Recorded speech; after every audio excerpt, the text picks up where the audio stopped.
للفقراء المهاجرين الذين أخرجوا من ديارهم وأموالهم يبتغون فضلا من الله ورضوانا وينصرون الله ورسوله أولئك هم الصادقون.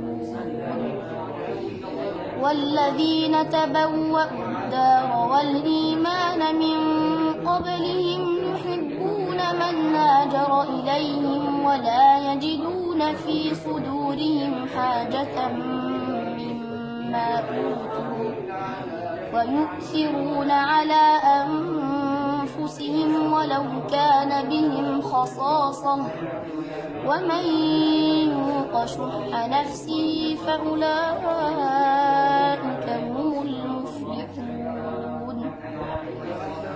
والذين جاءوا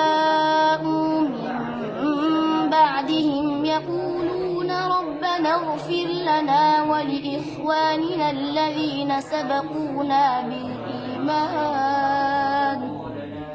ولا تجعل في قلوبنا غلا للذين آمنوا ربنا إنك رؤوف رحيم.